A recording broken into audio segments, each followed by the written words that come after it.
Lord, I also pray nga ikaw tabang sa ako sa pagdala sa mga pulong na maging loyal ko sa mga scripture nga na ay rightly dividing the word of truth. And I pray, Lord, nga pinaagi ani makahibalumi na we are at war, we are in a spiritual battle, and pinaagi ani Ginoo may prepared sumala sa imong pulong Ginoo nga ikaw nagamando sa katpasauna to be vigilant, to stay alert tungod kay naa ang kaaway perminti nga nag-atake sa mga. And I hope na kaning mensahe makatabang sa mga Lord nga maging prepared with nga nami authority nga mo refuse and reject Ginoo sa mga atake sa kaaway. Lord, ang ginasalig sa imong tanan, in Jesus' mighty name we pray. Amen. Once again, may buntag sa itong tanan, and ang title sa itong sermon this morning ay The Reality of Spiritual Warfare. Itong emphasis, of course, karon yung mat is spiritual warfare, and ang atong mensahe atong gibasa din na sa Ephesians chapter 10 verses verses 10 hangtod sa 18. So, atong sabton o maghatatag gamay ng background sa ito ang passage karon nga buntag in Ephesians chapter 6 verses 10 hangtod sa 18. It was written by Apostle Paul nga nagahatag siya og mensahe sa mga Ephesian believers.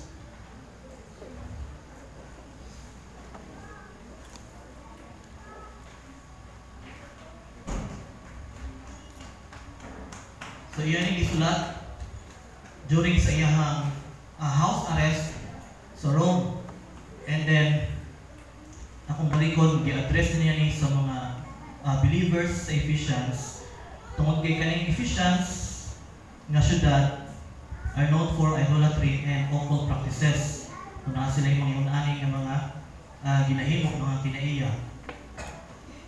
So si Apostle Paul, nagapahinumdog sa believers sa Ephesians nga ang ilahang battle is not against people but against spiritual forces of evil.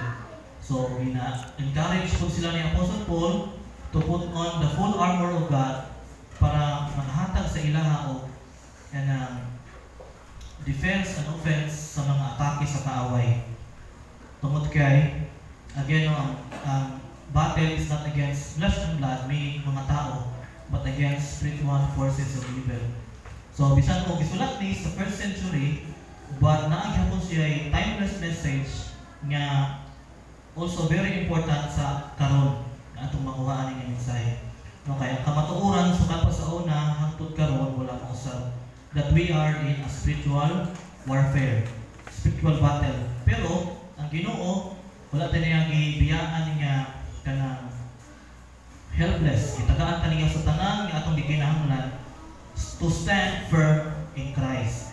So ngano man niya ato man ang hisgutan ang spiritual warfare. Ano importante man ang hisgutan ang spiritual warfare sa church because of these common misconceptions about spiritual warfare. Una, spiritual warfare is only for pastors or missionaries, or sa ako apod sa una akong pagtuo nga spiritual warfare pag pakadawog ko anak na number kay ako una ay puan man siya kanang mahitabo ka na during exorcism no kanang naikipagsapian mao man ay spiritual warfare muna ako una sa una or para na sa mga mature Christians like pastors or missionaries. Pero ang kamatuoran according sa iyang scripture is that every believer is in the battle no nata sa warfare tanan dili lang pastor pati mga new members sa church. Ikalawa, if I ignore the devil, he'll leave me alone. No, kung di na ito pansino, ay na pansina. Kaya kung di mo pansino ng devil, di po na kaniya hilabtan. Pero ang kamatuoran is the enemy attacks whether you're aware or not. No, wala kayong kamatuoran. No, 1 Peter 5:8. So stay alert or be vigilant. Okay, the enemy is like a roaring lion ready to devour. So, number 3, spiritual warfare is all about casting out demons. Muna kung diyon na mawala siya katong mga magsapi tapos imuhang kanang palayason ng spirito. muna ang spiritual warfare, pero muna ang common misconception. It also includes atong na mga temptation that is spiritual warfare. Kanang standing in truth and living in obedience daily. Kanang musunod ka sa iyang sugo no na spiritual warfare. So ako nang may sudan ko niya, ako nang may explain. So note, if I'm a Christian, Satan can touch me. Common misconception. Tinuod, we are protected but still targeted. So stay alert and armed. And the last, the common misconception is that I have already defeated the enemy so I can relax. Pwede na ka mo relax kay walo ka, gustuhan na ka, and then nanay kapildihan ang kaaway. Pero ang tinuod, the war is ongoing until Christ returns. That is why keep standing sa truth. Kay, one good, we are freed from the penalty of sin. Tama? Pero wala pa tayo free from the power of sin and from the presence of sin. Muna na, dili ta pwede mag-relax. Eh kung pwede pa tayo mag-relax, wala na ta niingon si Apostle Peter sa iyang kuhan niya. Siyang gisulat, stay alert. Di ba na yung mga pagpahinog kung gawin ang Ginoo nga, be vigilant, stay alert, pagbantay sa kaaway, sa mga atake sa kaaway. So anong gisulti man ang nila? So dili kayo ta pwede magkumpiyansa, di na pwede magpa-tulog-tulog sa pansitan. Kay ang enemy, preventive, mo target sa ato mangita siya pamaanggi nga, musulod sa ato muhimog samok sa ato minabuhi. Okay? So muna mga common misconceptions about sa spiritual warfare. So, ang biblical background ug ang rason nga kailangan nato mag-discuss about spiritual warfare ato na naisgutan. So karon, ang question is, how do we stand firm in the face of a real, relentless enemy? Saan man nato pag-atubang sa atong kaaway? So, maghatag ko karon og tulog ng mga practical ways nga pwede nato magamit in facing spiritual warfare. So, ako na gikuha sa book ni Dean Sherman about the 3 R's of spiritual warfare. Una, recognize. Ikaduha, refuse. And ikatulo is resist. So, yan yung book about spiritual warfare. Kung maka-search mo, nasa PDF ni Dean Sherman about the spiritual warfare. So point number 1 is recognize. Be aware of the war. Atong ning ikuha sa verse 11. Put on the full armor of God so that you can take your stand against the devil's schemes. So ato sang i-recognize kinsa day atong kaaway. No, number 1 is atong kaaway. Kinsa si Satan, no? Muna atong gisgutan nga enemy diri sa Ephesians. He is also called the devil, the accuser, the tempter, and the father of lies. So, dagan siya mga names. Dili siya kanang hunahuna lang sa tao. Dili siya myth. O dili, he is a real spiritual being nga naay siya kanang real influence, naa siya strategic plan para nakawaton para mapatay, para mabungkag sa kinabuhi sa tao. So tinuod siya nga spiritual being nga to enemy. Muna ato ang enemy, dili ang tao. Muna, second question, who are we not fighting? No, we are not fighting people. Dili ang tao at ang kalaban. Ang imong kalaban, dili ang imong amo, dili nimo kalaban ang imong asawa, imong bana, dili nimo kalaban ang imong mga parente. Dili nimo kalaban imong parents, imong friend, dili nimo kalaban. Even mga corrupt officials, dili na mo ikalaban. Pero Satan ang God, si Satan, kasagaran nagagamit siya mga tao as tools para muhatag o kanang division, muhatag o conflict. Ang gusto niya, ganahan kayo siya mapaawayon ng mga tao. Pero remember, we are not fighting people. Kailangan nato ma-recognize kinsa atong kaaway, kinsa ang dili nato kaaway. Kay kung dili nato ma-recognize kinsa atong kaaway, naagid tayo tendency to use the wrong weapons sa kaaway nga dili dai mao. So, recognition is our first line of defense. Kailangan ta makabalo kinsa ang ato ang kaaway. Kailangan ta maging aware na naa ta sa spiritual battle. Kaya ang main weapon ng sa kaaway is deception. No, mangilad siya. Munang usa sa mga main weapon ni Satan, deception. Gusto niya nga ang pagtanaw sa mga tao sa iyahan is harmless. Gusto ni Satan nga ang tanaw sa mga tao sa iyahan is si Satan dili man dai kanang kaayo dautan. Anong gusto niya ipaabot nga image sa mga tao. Dili naman dai kaayo kanang maot kung makaatong impierno. Kaya hindi naman dai kaayo dautan si Satan. Okay raman. Nung naingon-anan ng mga advertisement nga gina-promote karon si Satan sa kalibutan.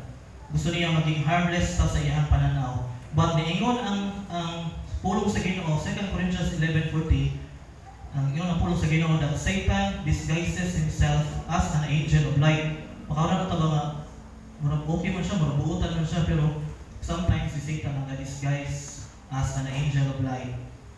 Pero nagatago na siya behind every lie, every deception, every wrong thoughts. Maghatag siya confusion sa mga tao. Mura siya predator na nagahulad lang nga kanang maging kuanta, maging kampante, kanang magkumpiyansa rata. If you're not paying attention, nagulat lang siya nga iyahatang atakihon. Muna ang pamaagi ni Satan. That is why si Apostle Paul nagpa-remind sa Ephesian church to be strong in the Lord and to put on the full armor of God. Tungod kay if dili na ito ma-recognize atong enemy, naagyoy dako nga percent nga ma-deceive ta without us even noticing. So, what you don't recognize can defeat you. For example, kanang boxer. Kanang boxer, aside sa physical preparation, napo na sila yung mental preparation. Ang ilahang makaaway, ilahang yun ang sadihan o sa ilahang kanang fighting style, o sa ilahang strength, o sa ilahang weakness. Before sa ilahang away, nagatuon na siya kung sa'y pamaangi sa kaaway. Kay para, naa siya pang-counter. Diba? Same rapod na sa atong spiritual life. Kailangan na ito makarecognize sa atong enemy para makagamit na kung sila itong pwede gamiton nga weapon against sa ilaha. So, from Genesis to Revelation, ang Ginoo sige gyud og pahinumdom sa iyang katawhan to stay alert. Kung ato malumduman sa iba, di ba na nailad siya sa serpent. Tungkol siya wala siya kabalo, nakaaway na dito ang serpent. Wala siya kabalo nga naday plano ang katong serpent para gubaon ang ilahang relasyon sa Ginoo. Sunod si Samson, napildi siya, wala siya kabalo nga ang iyang enemy ginahinay na pagkuha ang iyang strength. Wala siya na-recognize nga enemy na ito si Delilah. Sunod si Apostle Peter, ang iyang huna-huna lingko na siya diyan sa Ginoo. Kaya di ba gina siya nga ni Jesus Christ, gina siya nga i-deny ko nimo 3 times, pero confident din siya na dili na mahitabo Ginoo. Pero wala siya nakarealize that he was already in a spiritual battle during that night sa pag-arrest ng Jesus Christ. So napili siya, wala niya na-recognize na he is in the spiritual warfare. So, recognition is being spiritually aware. Kailangan tayo maka-recognize, maging spiritually aware. Makasabot that behind every temptation, every conflict, every problem, there might be a spiritual attack. So, maghatag og mga examples about spiritual warfare. So, ato ang daily life kay akong giungay na ang spiritual warfare dili lang ni para sa mga pastors ug sa mga missionaries ug sa mga exorcists. Katong naay mga dili lang ni para sa mga naay deliverance ministry, para ni sa tanan, naay sa atong daily life. Maghatag og example. Number 1, distraction during prayer or Bible reading. Diba, daily life man nato ni, kay daily man ta nag-pray, daily ta nagabasa Bible. So naay distraction, kanang example, maglingkod ka to pray or to read your Bible, buntag na or gabi, for example, but suddenly nibati kag katulugon, nibati kag katapol, na random call yung phone, tapos ni nanawag sa dihan mo, padulong na ka magbasa, padulong na ka mag-ampo, na ikalit nanawag, or kana maglatagaw yung muna-una, isang magbasa ka pero maglatagaw yung muna-una. That is spiritual warfare. Kay si Satan, he is trying to keep us away from God's presence. For example, during prayer meeting or Sunday service, imbis ka maminaw ka sa pulong sa Ginoo, nag-scroll ka sa iyong cellphone, nag-Facebook ka, or nag-check ka sa imuhang kanang Shopee, out for delivery na, or sige nagpanawag ang rider, kung kailangan kang uli. That is spiritual warfare. Panahon sa ting simba, nagbula ka sa cellphone mo. So that is spiritual warfare. Kaya gusto ni Satan nga ma-distract ka. No, kung biyan sila kaita, kag mayroon ng amuta, pero ginaatake na daita sa kaaway. Ikaduha, constant feelings of shame or condemnation, kanang nagkaulit naman sa akong kalaban, or nangay naman ko pasaylo sa katong akong nahimuan o sala, pero naman ko'y feeling of unworthy, or feeling na ako useless ko. Alam mo, ako masabot ka na mag-self-pity dito ka, nakatry na mo na, mag-self-pity ka, feeling of shame or condemnation. Tungkol kay gusto ni Satan nga kalimutan niyo ang imong identity in Christ. Gusto niya nga i-realize sa imo nga kuan ka, wala kang kay pulos gihapon, siya simba pero kuan magyapon ka, pabadlong magyapon ka. No feeling of shame. Gusto niya nga maulong ka mo simba. Muna gina-check niya sa imo nga, ay nang simba ay ulaw ra ka simbahan, pabadlong. That is spiritual warfare. No na ka sa spiritual warfare na. Munang kailangan ta magbinantayon. Conflict in relationships over small issues. Kanang simple comment lang sa imong amigo, simple comment sa imong igsuon or sa imong parents, and then nahimo na siyang dako nga argument. Nakatisting naman na. Gamay lang ang issue. Pero nidako naman, gamay lang ang dato. Nidako naman siya. Na-involve naman ang uban tao sa simbahan, na-involve naman ang katrabaho na ako. That is spiritual warfare. Tungkol kay ganahan kay si Satan na mag-create of division or conflict sa sulod sa simbahan, sa sulod sa imong trabahoan, sa sulod sa imong pamilya, especially sa mga believers. Gusto siya mag-create of conflict para kay mag-connect naman na. Conflict, magkaaway mo, di na ganahan sa simba, di na ganahan makik-fellowship, maapektuhan ang tanan area sa imong life. Sunod, temptation to sin repeatedly in the same area. Kanang you keep falling into the same sin. No, like lying, pamakak or mangilad, mang-scam, lust, anger, and addiction. Despite gusto na ka magbago, pero you keep falling into the same sin. Kana siya is spiritual warfare.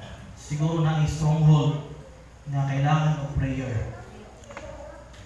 Kanang fear of anxiety na makaparalyze sa imuha. Kanang na kay kahadlok, ma-overwhelm ka, kay nabala ka kasi mong future, sa imong health, sa imong finances, o resulta na siya, madili na ka mosalig sa Ginoo, mag-doubt na ka sa Ginoo, tungkol kay na-overwhelm ka sa fear and sa mga anxiety.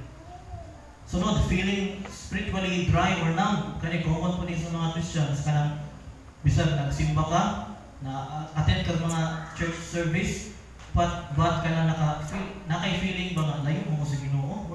Murag dry man ako ang heart, murag wala kayo excitement ba nga simba. Pero mado kaya mo church, kaya murag nahabit na nimo ba, pero wala excitement, wala kay kalipay. Ang murag dry ang imong life. That is spiritual attack. Nga gusto ni Satan nga i-disconnect ka from His presence. Naka-experience na mga ako, naka-experience ko na nga, isang na ako sa seminary na ay, pati sa ako kauban sa mga classmate na ako, na-time nga maka-experience mo yan yung dry man kayo akong spiritual life karon. Isang surrounded ka sa inyong mga Christian friends, na-imon anong mga attack si Satan. Meant to disconnect or discourage you from His presence. And then last, mga unusual obstacles when you step out in faith. kanang finally maka-decide na ka nga ay mag-join ako mission ministry, ay mag-join ako choir, ay mag-join ako sa kanang mga committee sa simbahan, but suddenly na yung mga problem niya niabot, na yung mga conflict niya niabot. So si Satan, if you are making spiritual progress, ganahan si Satan nga mo interrupt kanang biskay mo apil na kag-choir, muhatan na siya problema or conflict sa imo. No, maging aware ta na kay naa na spiritual battle, na tay spiritual warfare ana. So mo ni ang mga examples sa spiritual warfare in our daily life. No, kani ako mang ipang hatag ng mga example is naa gyud sa ato ang daily life. So maging aware ta ana, dapat atong i-recognize na anything that keeps you away from God is spiritual warfare. It may be an attack sa ato ang kaaway. So point number 2, refuse, do not cooperate with the enemy. Sa Ephesians 4:27, akong gikuha din yung verse, do not give the devil a foothold. Ephesians 4:27, do not give the devil a foothold. So refusing or saying no sa kaaway is part of spiritual warfare. Kanang refuse ka ba? Meaning, if we choose to reject sa mga thoughts or feelings or actions nga makahatag ang Satan og chance nga mag-atake sa ato, that is spiritual warfare. Part of spiritual warfare. So si Apostle Paul nagpa-remind sa mga Ephesian believers not to give the devil a foothold. Meaning sa foothold kanang open door. Apling nga pultahan nga si Satan nagapangita og asay abling nga pultahan sa itong kinabuhi. Ngayon siya chance nga sulod sa ito maybe through bitterness, through pride, through lust, or fear or unforgiveness ng kanina mga kinaiya. But si Jesus Christ, naghatag siya o kanang example how to handle sa mga atake sa kaaway. Katubit ang wali ni Pastor ni last Sunday, gitintal siya sa wilderness. Naghatag siya example ato, wala siya kanang argue, wala niya i-consider ang mga lies ni Satan, but he stood strong using God's word. Naghatag siya example, diyon sa niya pag-refuse sa kaaway.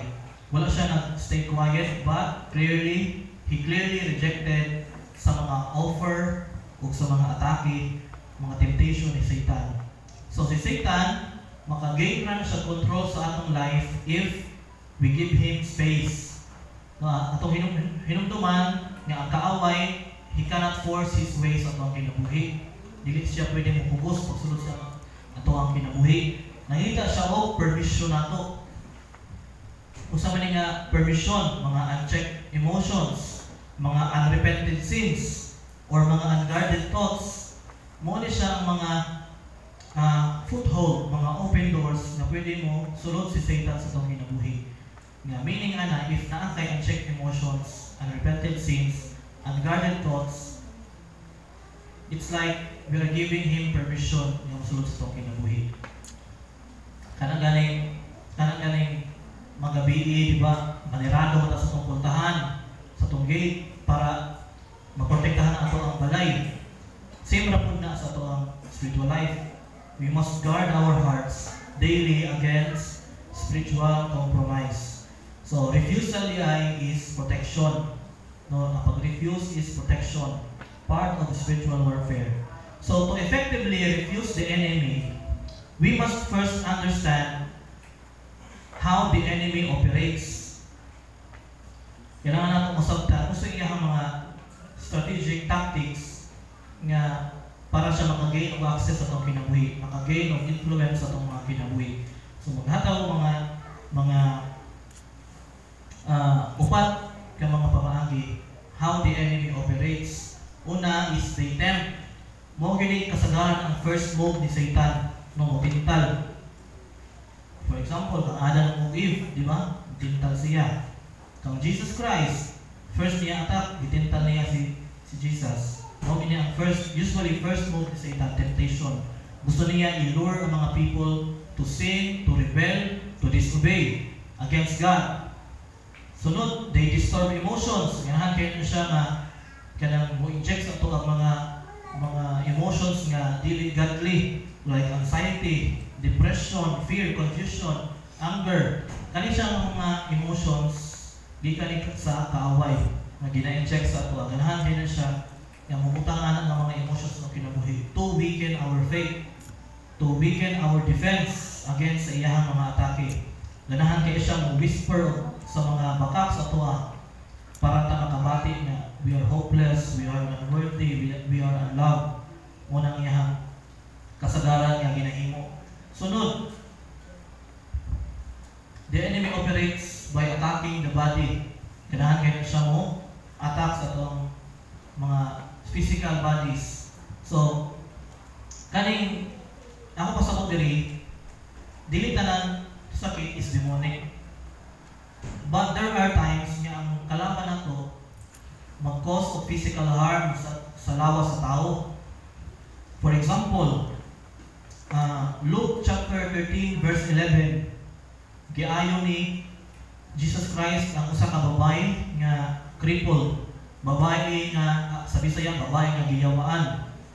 Ang description dito sa Bisaya kay nagtikuko og dili makatuyhan sa iyang lawas. No, crippled. Sa una padaan na mga ipangayo si Jesus Christ nga naay sila kanang demonic oppression, ang tawag na demonic oppression, mag-cause siya of harm sa atong physical body. Kita naman, di ba, nakita naman tag mga salida nga mga sani exorcism na salida, di ba? Katong mga kipagsapian, di ba, balik-balik yun ang lawas nila. Magandaan na makuha ng maliko, mabalik. Maganahan na siya mag-cause of physical harm. Pero dili tanan kanang sickness sa tao is demonic. Pero naay mga times nga ang hinungdanan na is demonic oppression. So, naa siya, meaning naay siguro naa siya spiritual roots nga nung ingon ang anak nila. Tungkol siguro kay ang parents, they are practicing demonic na mga practices ng ilang anak na ay anak nga kahimtang. So, kailangan niya siya o kanang spiritual discernment kay dili po tanan sickness medical. There are some sickness nga naay spiritual battles na kinahanglan. So, kailangan ta maging aware kay basig naay nasakit nato nga kauban tas imo siya sa tao anak gi-rebuke na gihubak ra na ito or napiang ra na ito. Nalisa na ito yung tiil or kamot. So maging kailangan siya of prayer and discernment. Last, they build spiritual strongholds. Ang spiritual stronghold is a deeply rooted pattern of wrong thinking or behavior like bitterness, kanang addiction or identity confusion. Kanang confused kasi mong identity. Kanang stronghold na siya. Kanang mga emotions nga dili maayo, dili ka makapasaylo, pamilya ka bitter, mga stronghold na siya mapwedeng imito ni Satan. Addiction, anong klase sa addiction? Kunya na yung mga common strongholds.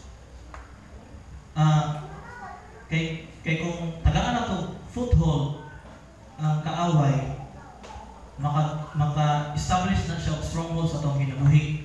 Manang maging aware ta ani nga mga entry points na ako'y isulti nga mga examples nga another common strongholds. Una, involvement in occult and false religions. Kanang mag-apil-apil ka mga occult practices, mga false religions. If nag-apil ka ana, gina-open imo imong kaugalingon to demonic oppression. Kanang moduol ka mga mediums, mga spiritista, mga faith healer, mga psychic healer, mga fortune teller, mga practitioner of removal of curse, kanang mag-engage ka of witchcraft, kanang divination, sorcery, kanang mo konsulta ka og mga horoscope, feng shui, tarot cards.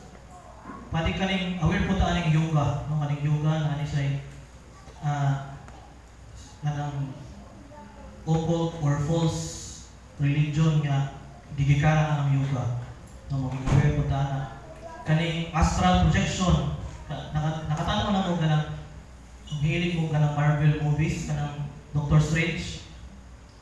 Muna siya astral projection kanang paghauso niya ang consciousness o ang kalag sa tao sa iyang physical body para moadto sa spiritual realm ng muna yung astral projection. Kaning ang ipang mention mga occult and false practices ni siya. If nag-involve ka ani sa una o hangtod karon, bantayan kayo na muhatag establish si Satan sa imong stronghold. Kaning mga willful sins, mga blatant immorality, deeds of flesh, pride and rebellion, mga hidden sins, and last, mga occult objects kanang mga sapwa, no kanang mga naanaw silahan. Iring-iring matawag na. Mga sing-sing, yung mga Latin, mga bato. Tunyan to ko sa dinagat, nakahawig na ko sa mga sing-sing ni Cleo. Bisag ako'y musangyaw, ako na nag-isangyaw na itong chapter leader ito ni Cleo. Sangyawan na naman ko, na ay mga anak ko, mga sing-sing. Makaangkon mo nga kung masunod mo nga Cleo. Nililakol. Kana mga amulet, napo sila yung mga amulet. Pahawig ko niya, pero nato isa ka amulet niya, dili niya pa-abri. Tapos mga habak, nato story na yung habak. Kasi na may nahabak na rin. Kami namin habak sa una. Di ba, ma? Sa una na to. Kami habak sa una. Tapos na-curious ko, kung sisulod na yung habak. Ito na siya na panagton. Nga na siya giputos. Ako, niyabrihan niya. Hindi nga ko ato sa mga nabrihan. Kung yung mga nabrihan, laban yun yung ulo. Kung kasi ako naman na, laban yung ulo. Gibasa na ako. Ano ka naglaban ang ulo? Pero ako kasabot. Oo, kabasa rin. Latin man to. Latin yung sulod niya. Latin na nga. Psalm 3:1. Ano siya? So, na ko yung story aling habak. Kay, grabe ni siya na demonic nga butang. Last 2023, na-youth camp sa seminary sa Puan. Ang nag-youth camp kay Tribal Convention. Karon sa tunga-tunga silang worship, naikipang sapian. Natingala sila kay na nausap naman na yung behavior. Ang uban kay maghilap naman, na daw siya makitaan yung mga kuwan sa CR, dito sa may canteen, dapit, kung nakasulim ng seminary. Tapos, bido siya sa kauban ako, ang classmate ako ng seminary. Wala mang kuwan kay, ulit ko diri. Kay summer na to. Tapos, hangtod nagtakot-takot, random na mga tao ang ipangsapian. Then, pag-investigate sa mga pastors, nabalaan nila, ang katong mga young people came from different, same church. Same church na ito sila. Tapos, ang unang gisapian, ang ilahang youth president, nga, kung siya, bayad siya ba? Pero nakasuhan na sila. Unya, ang ilahan ng lugar, diha sa may tiilan sa Mount Apo, diha ng bandang lugar. Nakalimutan ko sa pangalan silang church. Tapos, nahibagan pa yun, pag-investigate sa mga pastors, na sila yung mga habak, puro sila yung habak. Kay tribal na sila. Tribal sila nga nagkisuhanon, pero naapa sila yung wala gibuhian ng mga practices, occult practices. Naa sila yung mga habak mo, ito hinungdan. So, ipagsulong po sa mga pastors, tapos, kuha na yun. Kana dito, na ulian na sila. Pero grabe ito, mga almost 3 days to nga battle nila. Unya, last May, karon lang na tuig, last May, nag-youth campon ang Great Valley Association sa Agusan. Ang nahitabo, naayang isa kayang people, nag-invite sa iyang friend, nga believer. Karon, tumatunga po sila ang event sa camp, gisapian to siya. Tapos nagtakot-takot. Nabalaan niya, kato din nga bata, na ako siya habak. Ito, giputol to nila, niya gisunog. So, last campon sa Mandos, napoy hapit. Kay katong nga bata, nato siya habak, pero aware na siya. Ginahubo na niya kay gusto siya ang iyang papa mo yung nagpuos kay gisapian to siya, tapos nagkonsulta sila sa spiritista, tagaan ng kabak, na okay man siya. Di na-convince ang papa nga, di naman na ini. So, niguan, Gusto ko yung papa kong hubuon. Pero siya, nagtuog siya nga, mali dito, pero out of respect, siguro siyang papa. Pero pag abot niya sa kap, ginahubo niya, pero na yung pressure niya na ito, yun, kaduwa siya na kuya pa niya ata, niya, buto, itakukan na mo, kami mga kauban ako sa seminary, ako man gi-invite sa kap, mga pastors na po, ako siya gi-sangyawan, ako gi-balik-balik kung save na ba siya, nag-repent na siya ng sala, pero okay man siya, okay ang iyang doktrina. Motono, ganun siya ng mga utang, na siya yung mga gamiton sa kaaway niya, mag-create o mag-establish o stronghold sa mga kinabuhi mo na maging aware ta ani. So, muna ang point number 2, no, refuse. Do not cooperate with the enemy. And then, last point natin this morning is resist, fight back with authority. Una, recognize, be aware of the war. Refuse, do not cooperate with the enemy. And last point natin, resist, fight back with authority. Let me quote sa James chapter 4 verse 7 in the read. Resist the devil and he will flee from you. No, resist the devil and he will flee from you. Sa pag-ingon sa sulat ni James, to resist the devil, it means we should stand strong and fight back. No, pwede na itang makasukol. Ang Greek word sa resist means to stand or oppose. So it's not about avoiding the devil, it's about facing him with courage. Kaya tanaw, kinsa man ang idagan. Ang kaaway ng dili kita ang dagan, siya ang dagan. If we resist the devil, ang meaning sa resist, galing sa to, stand back or oppose. So, ako balikon ang pag-mention sa katong example ni Jesus Christ nga si Jesus Christ ang pag-tempt ni Satan sa iyaha, nata siyang example kung saan niya pag-fight back sa kaaway.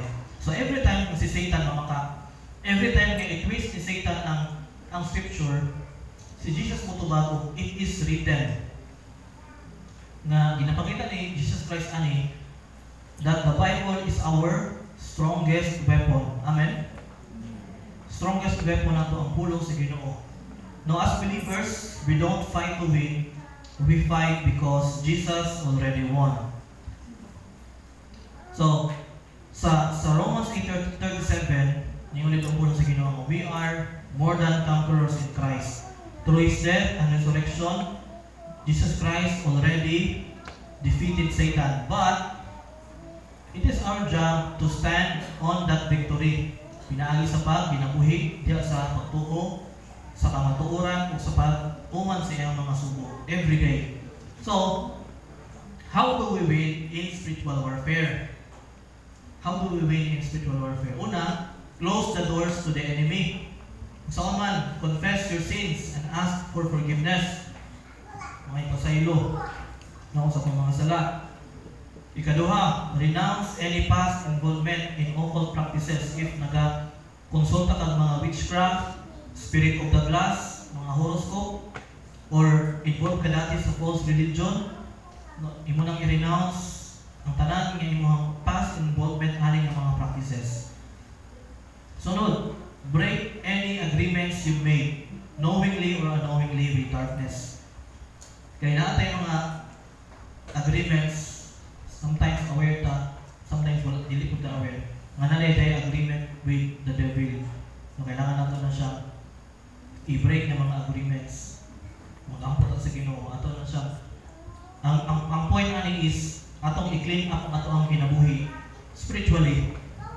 One step of victory. Sunod, put on the full armor of God.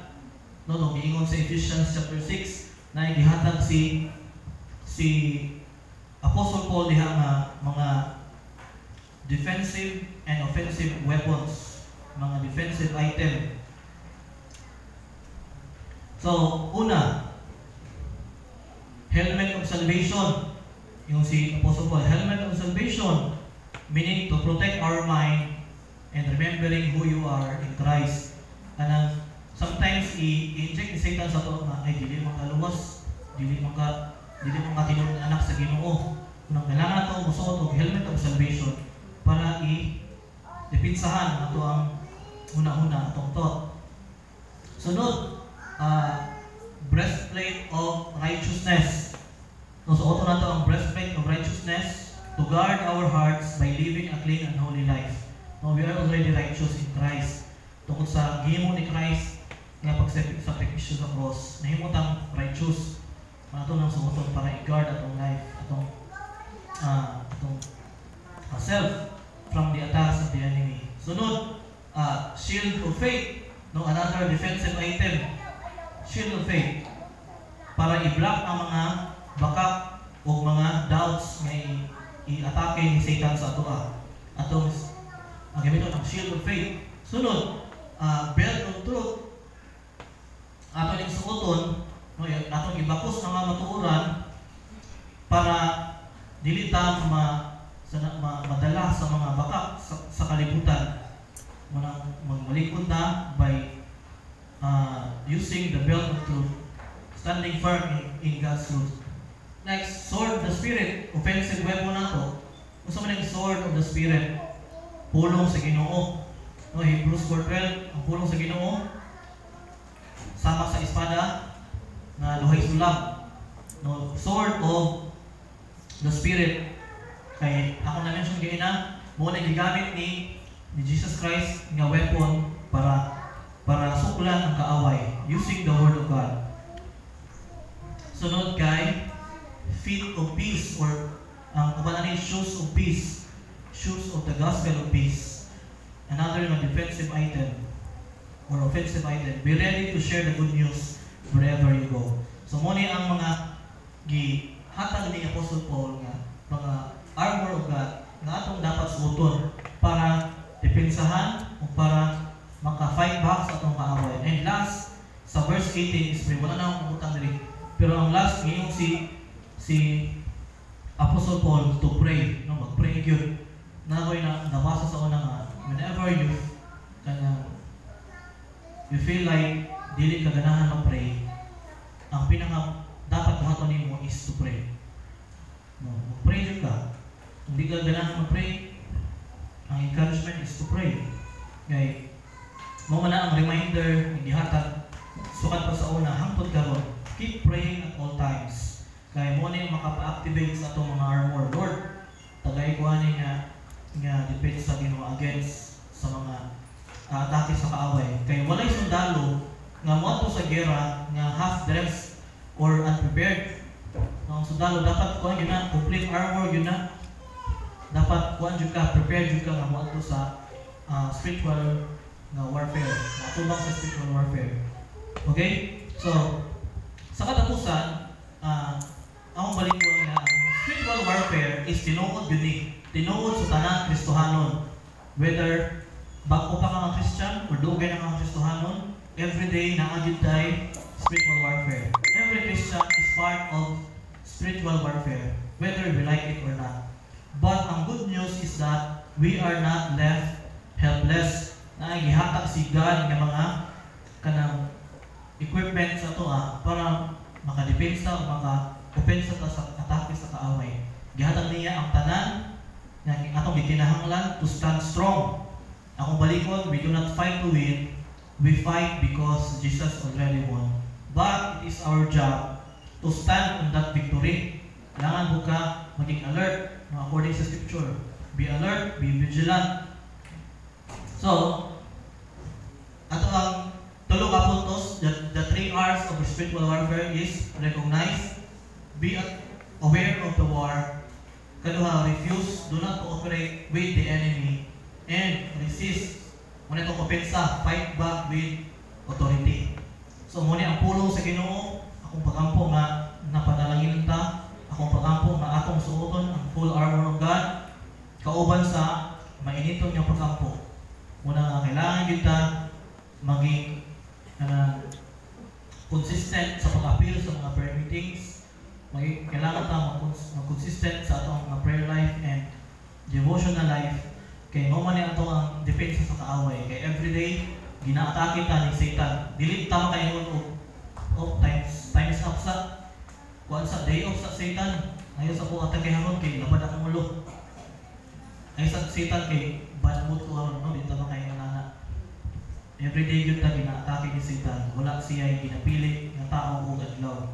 So, again, muna ang pulong sa Ginoo and tanan na napanalangin na ta karon na bunta. Let us all stand. Let us close this in prayer.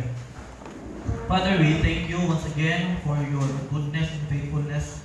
Nga wala minimong ipasagdahan Ginoo nga helpless, kundi naghatag ka og mga weapons, mga tanan na ang gikinahanglan Ginoo to stand against our enemy. Ginoo, salamat sa pagtudlo that our enemy is not against people but against our real enemy na si Satan o sa iyang mga spiritual forces of evil. At salamat Ginoo nga mumingi pahinumduman Ginoo about aning spiritual warfare. Ug salamat sa imong hatag sa mga panalangin nga maka sukol mi sa kaaway Ginoo, especially by using your word.